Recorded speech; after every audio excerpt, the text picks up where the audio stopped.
One play can win a football game. One game can make a season.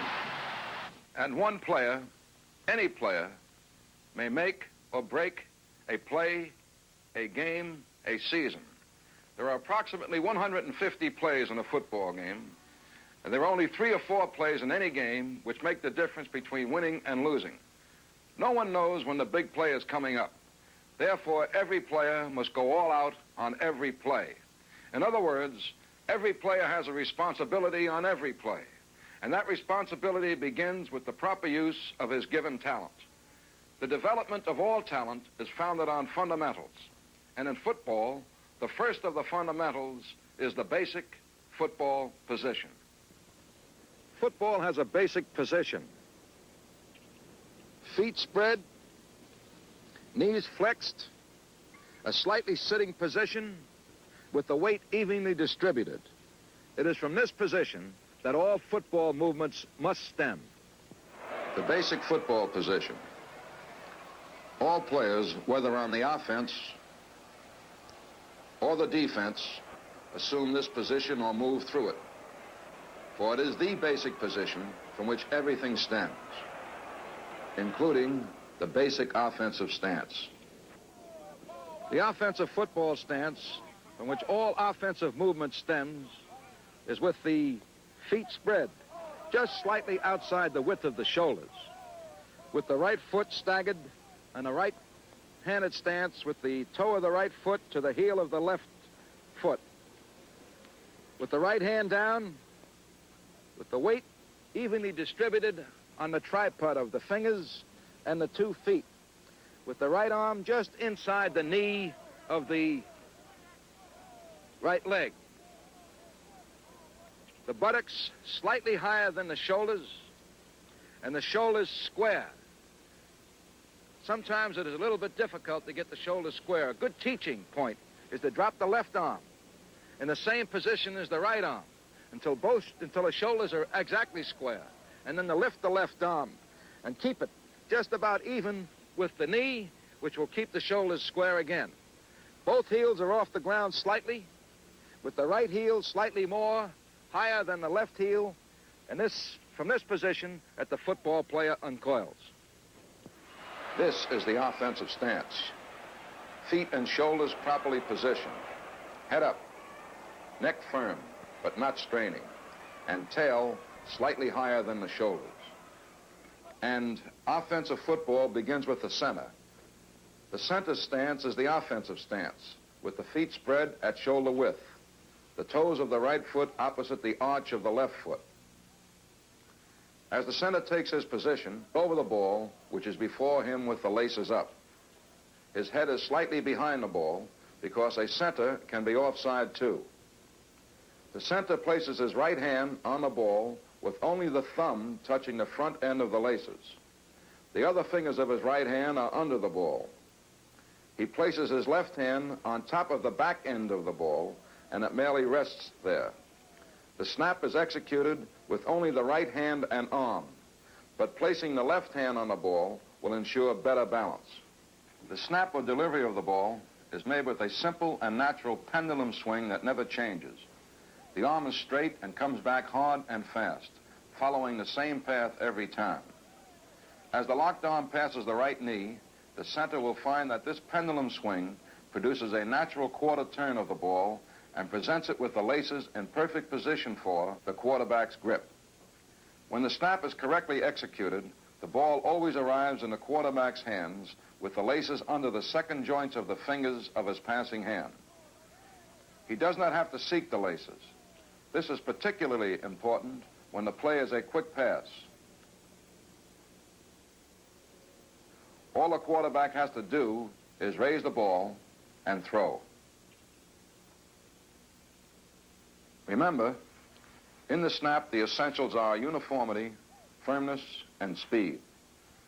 The center must not lift his tail with the snap. If he does, he will force the quarterback's hands up, losing the target. The perfect snap is always identified by that pop as the ball strikes the quarterback's hands.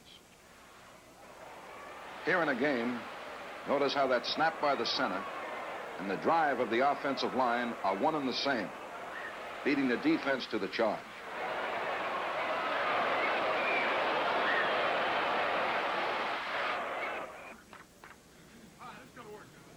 The practice field, of course, is where you perfect the timing of that snap and charge, where the team learns to come off that ball on the snap as one man. This is the cadence drill. There are two types of cadences that are used in football, really, the rhythmic and the non-rhythmic. For example, in the rhythmic cadence, hut, hut, hut, where there's a set length of time between each hut. In the non-rhythmic cadence, there is no set length of time. And an example of a non-rhythmic cadence would be on three, for example, hut, hut, hut, or hut, hut, hut, or hut, hut, hut. Any type of non-rhythmic. We prefer the non-rhythmic cadence. And the reason we do, it prevents anticipation by our offensive line of a snap count. In other words, it allows them to get off as a unit rather than like a typewriter. And it also prevents anticipation by the defensive line in anticipating our count. The quarterback can snap that ball at any time. He can hold it. He can hold it until the defense is on the verge of making a mistake, probably. For example, on three, hut, hut, and he can sit there and watch that whole defensive line. And at the opportune time, he can give that third hut, which would snap the ball. Hut! We have been discussing the center, in particular his responsibilities in the center quarterback exchange. In addition to these responsibilities, he must be able to make all of the offensive blocks. In a later segment of this series, we will cover the drive block and pass blocking. But now, let's look at two blocks that the center makes more often than any other player: the cutoff block and the down block. The cutoff block is used to prevent pursuit. One example, the center must get the middle linebacker starting in the direction of the play. The blocker pushing off the rear foot and driving over the front foot makes his first step in the direction of the man he is assigned to block. On contact with the man, he throws his arm, shoulders, and head beyond the far leg of the opponent. He then goes to all fours and keeps moving in a crab-like motion. If he is going to release his man, he must release him to the rear. Watch now as the center moves quickly to his man, throws his arm, shoulders, and head between the man and the runner, drops to all fours and keeps crabbing. The blocker then is lost to sight, but the back isn't. He just scored. The down block, or the block back, is used by the center when he must block a defender who is offset to either side of him, or when that defender is attempting to penetrate, as in a gap or goal line defense. The blocker's first step is with his near foot. It is a short step, and he aims his head at the crotch of the opponent, anticipating that the defensive man will move on the snap of the ball.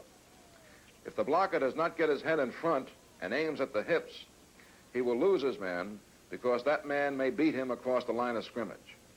He must aim at the crotch. He makes his contact with the far shoulder and keeps his head in front of the man.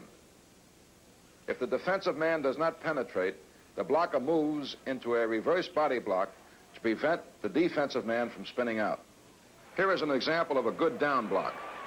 Notice the center, he aims his head at the crotch, makes his contact with his far shoulder, and as the opponent tries to spin off, he keeps his head in front of that man.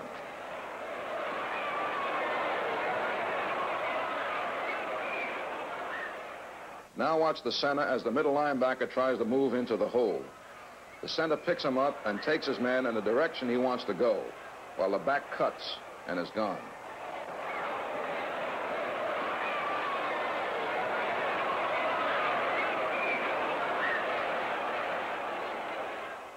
We have now seen how the center performs his duties on the snap to the quarterback and on two of the blocks that he must execute.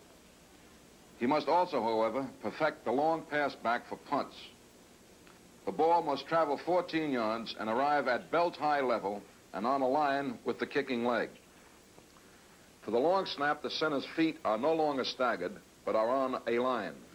parallel to each other and wide enough apart for both of his elbows to pass freely through his legs as he makes the snap. The ball should be positioned with the laces close to the ground on the right. With his right hand, the center grips the ball on the laces as a passer would. His left hand at the back of the ball is his guiding hand. As he becomes more experienced, he will be able to move that left hand further forward to add more power and speed. But until he is experienced, the center must sacrifice some of that for accuracy. As the ball is centered, it is spun so that it reaches the kicker as a spiral, arriving at that belt-high level on line with the kicking leg.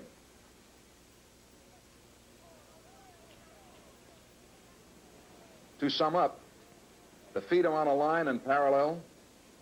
The center grips the ball as a passer would, guides it with his left hand, and aims for that target.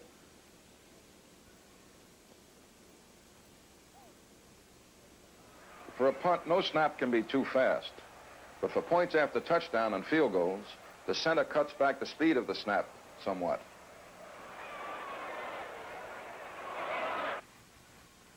On the snap for extra points and field goals, the center stance and hand position are the same as they are for a punt. The distance of this snap is now 7 yards, and his target is the jersey numbers of the holder, who is down on one knee, arms and hands extended at the ready. If the center aims at the kicking alley and misses, there may be no chance for recovery. But aiming at the numbers gives the holder that chance if the snap is off the mark.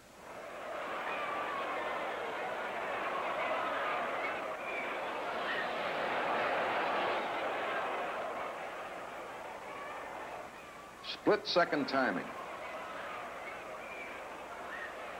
It begins with the center and continues with the quarterback, and once again, it is founded on fundamentals and starts with the stance. The quarterback stance should be as comfortable as possible, with the feet spread approximately the width of the shoulders, with the toes pointed straight ahead, the weight on the balls of the feet, and at the same time the heels still flat to the ground, touching the ground. The knees should be flexed slightly, the back straight, with the arms extended. His position should be such, and the weight should be such, that he can go in any direction with ease. Right, left, or backwards, either to drop for a pass or for a handoff to the rear. The quarterback's hands should be placed thumb to thumb, with the right thumb slightly extended beyond the point of the left thumb, with the hand upward and spread, and with the left hand outward, with the wrist slightly cocked to the right wrist slightly cocked to the right, and there should be pressure on the center's tail so he can feel the position of that hand for his snap. And on the snap, the quarterback rides the center forward.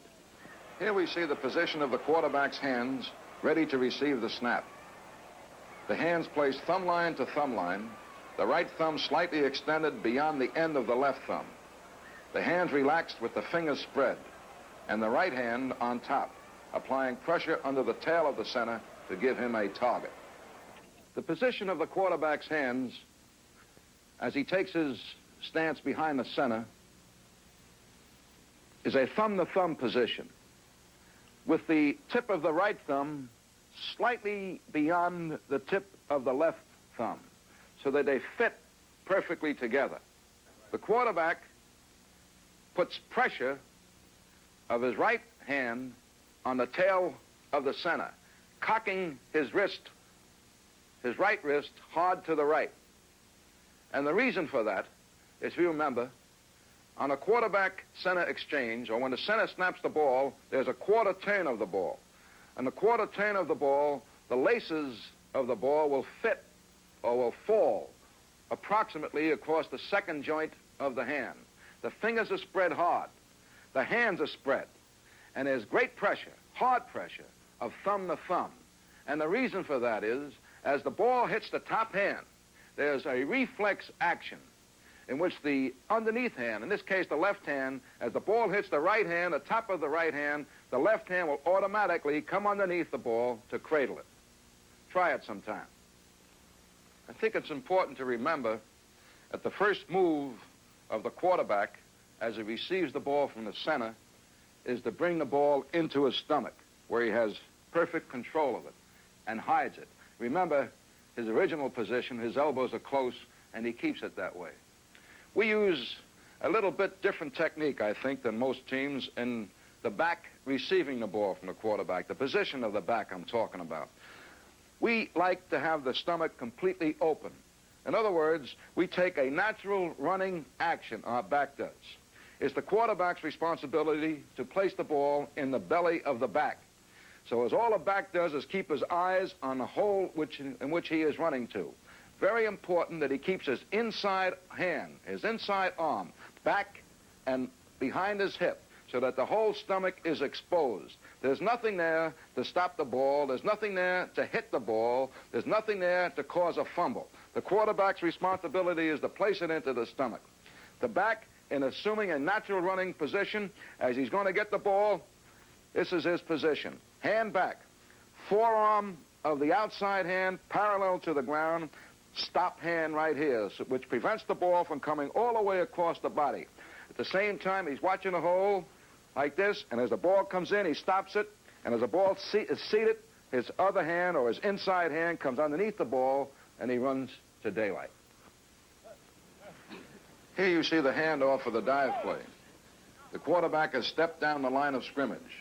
His eyes are focused on the belly of the back. The back has his near arm removed. His other forearm parallel to the ground. The hand open, ready to stop the ball. His eyes are on the hole. As the quarterback plants the ball, he plants it so the back can feel it. The back's removed hand, acting as a backstop, has stopped it. And his near arm comes up and cradles the ball. Here we see the handoff executed for the dive play in a game. The quarterback steps down the line, his eyes on the back's belly. The back's eyes are on the hole or the area to which he is running.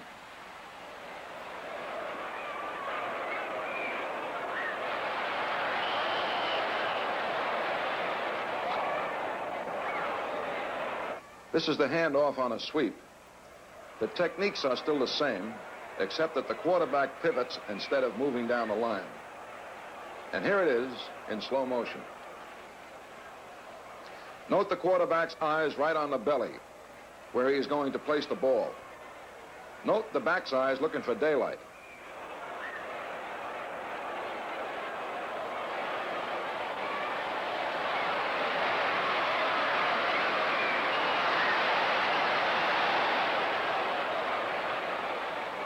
And note, that was 6 points.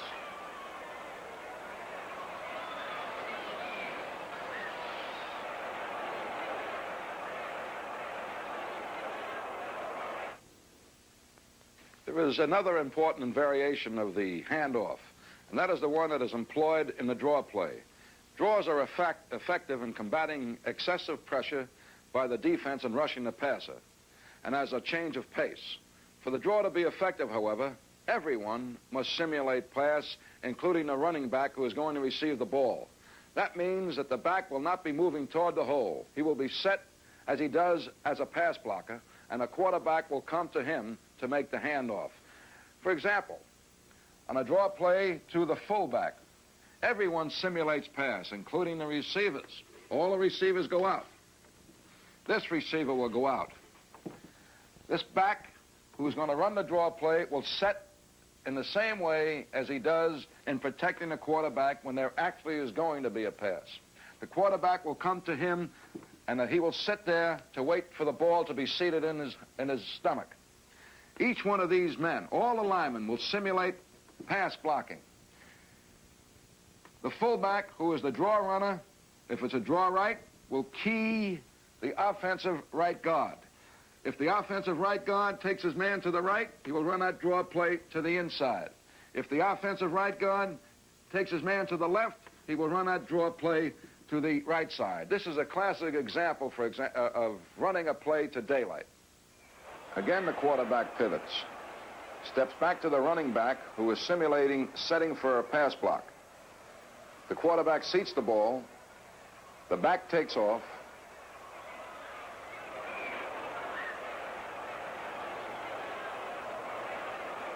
and this shows you how effective a draw play can be.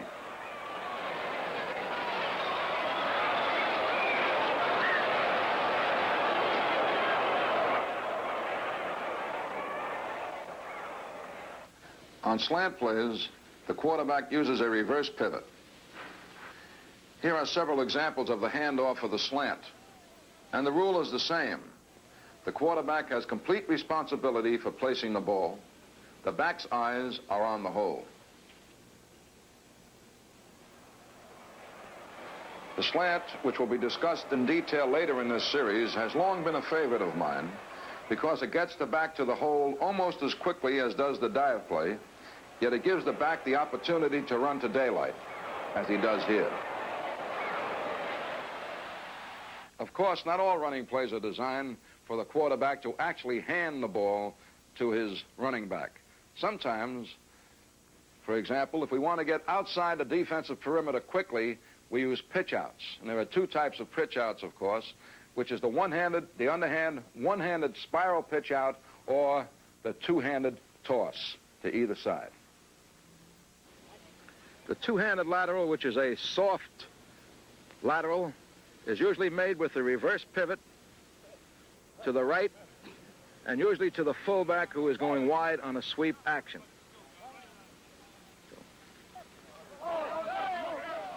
You notice the ball was kept close to the stomach and hidden at all times and thrown from the belly. Going to the left, it's the same action, except this time he reverses to the left. Watch how the ball stays close to the stomach and is hidden at all times.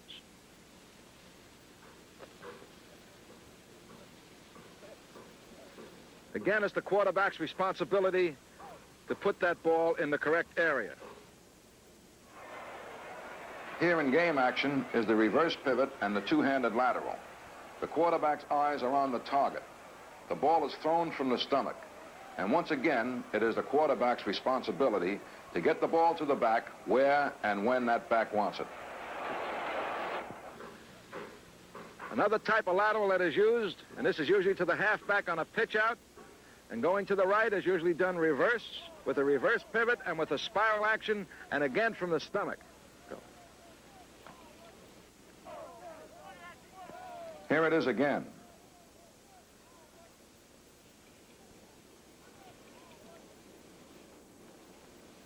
On the quarterback going to the left, since it would be awkward for a right-handed quarterback to pivot and still try to throw with his right hand, he usually steps out with his left foot in a straight pivot to make the lateral pitch.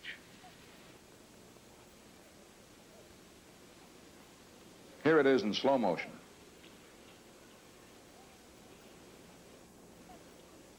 A successful play, however, is not just the result of the partnership of 2 or 3 men.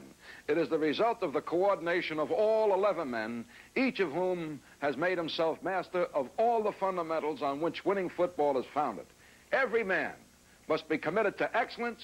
Every man must be committed to victory.